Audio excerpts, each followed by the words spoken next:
Let's welcome to the stage Jarrod Agen, who is Executive Director of the National Energy Dominance Council in the White House. Jarrod, great to see you. Thank you very much.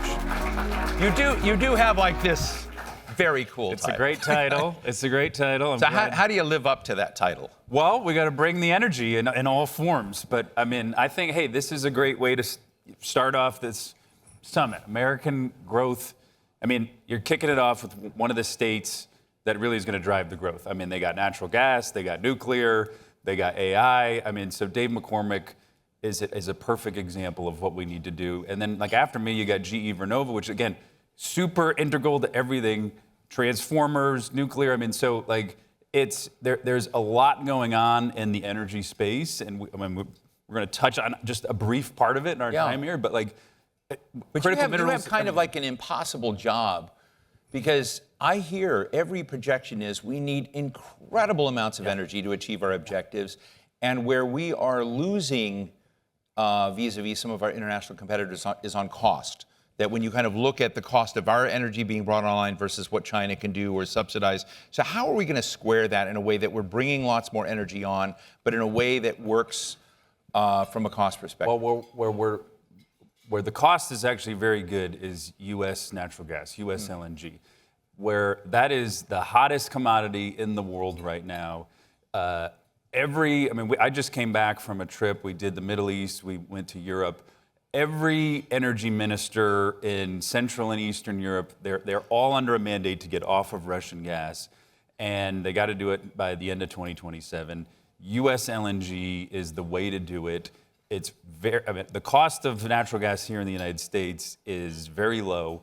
We got to build the infrastructure to get it around the United States, but the capacity that we have to sell is massive. And so if we can get the infrastructure right, the cost is going to continue to go down. Now, when you look at electricity prices, I mean, this is a big thing. We talk about it at the White House a lot. You're going to hear about it now all through next year. Electricity prices in America, it's not monolithic. There is a huge divide. If you take out the states like California, New York, Massachusetts, the states that have really overemphasized on renewables or intermittent, we call them at the White House, versus the states that have invested in the natural gas infrastructure, electricity prices dramatically lower. And so what we're actually trying to do is help them from themselves, in that we're trying to get New York to build a pipeline to get gas from Dave McCormick's state into Massachusetts. It should be simple to do that. Electricity prices will lower in Massachusetts and throughout New England if you can do that. So the simple things like infrastructure, which they can figure out in Eastern Europe, right, we should be able to get through New York.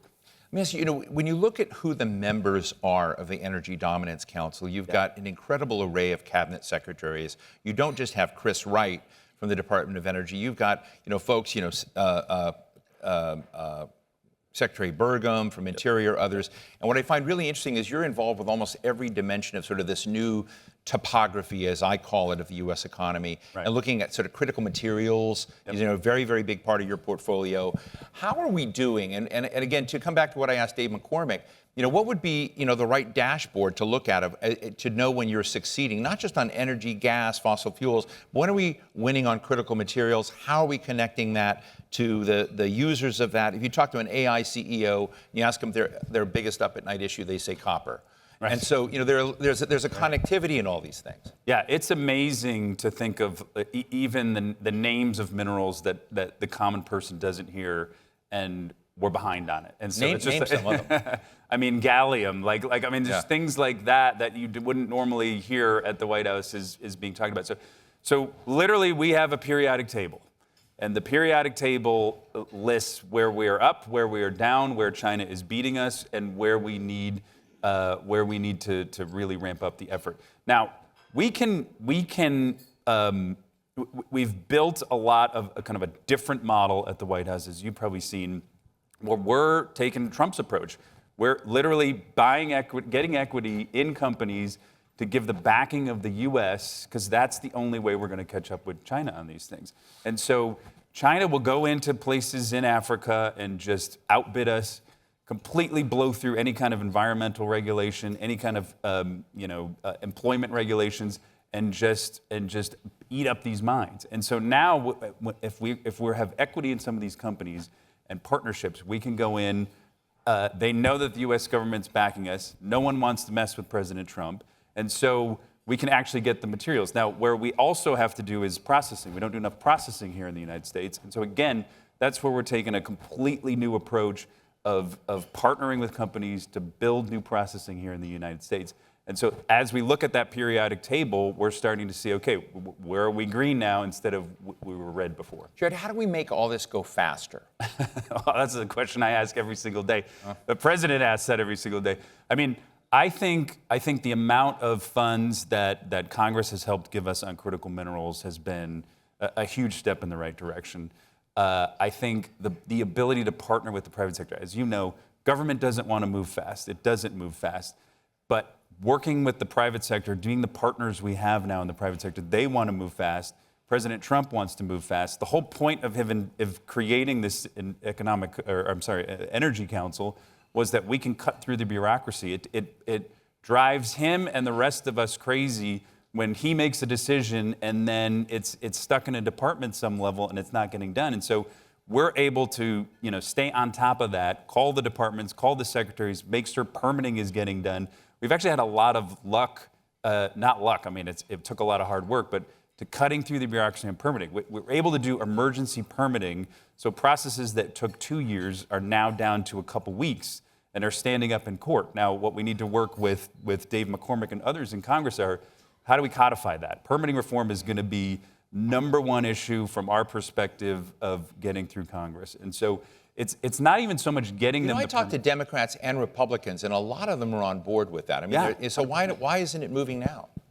It is. I mean, we're going to get it done. I think that the issues that we have, it's not so much some of the permitting. What we're working on is, it's like judicial review. So what kills these projects is we can get them the permit, but then it's the lawsuits and it's court cases, and it just drives it to a grounding halt. So if we can actually, it's permitting reform tied to judicial reform, which if you can get the judicial reform right, the permitting reform is fairly, will take care of itself. But it's these court cases that just drive things to a halt, and it's destroyed mining here in the United States, which is why we've been, the president has tried to use emergency kind of fast 41 projects to get mining back up and running. You mentioned the government taking equity stakes in companies. We've seen Intel, Lithium Americas. I know I watched a very interesting case of a lithium developer in, I think, Nevada, if I'm right. Yeah. And in those cases, how do you not fall down the slippery slope of picking winners and losers? And is this pattern going to become the new norm,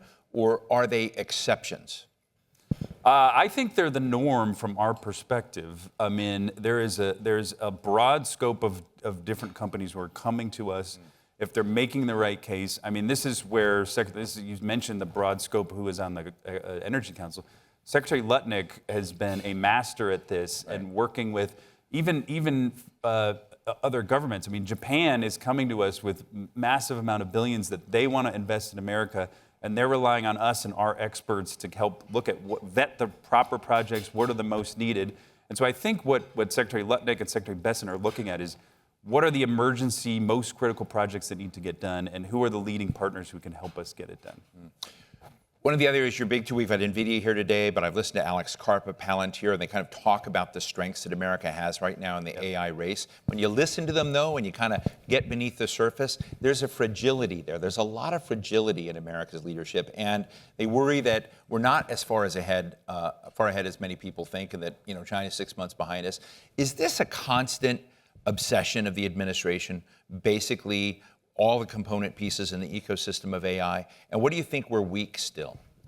Well, AI, you said it before I came out here, AI will only work if there's the power there to do it. I think we are far ahead when it comes to the engineering and the technology of the actual AI. It's the power, it's our grid. And so even take AI out of it, our grid is not in great shape. In particular, I mean, it's not a monolithic grid, it's a regional grid, but some places where the grid is really bad are the Northeast and areas that we really need to build up these AI data centers. And so the problem that we're trying to solve, and what we are focused very much on, is how do you get the power into the data centers? how do you build it either behind the meter or work with the hyperscalers so that they can get either the natural gas or the nuclear or SMRs so that the data centers can be built. It's not going to drive up the costs of consumers. A state like Pennsylvania is bringing those people to the table. That's what that whole summit was about, was can we bring the hyperscalers to the table so that they can make the investments, work with the utilities, so that it's not driving up the cost of everyone. If we can get that right, and some states are getting it right, then that is going to solve the AI. That will jump us forward in the AI race. You have a few more minutes. You want to hang with us? Sure. Why don't you move over there?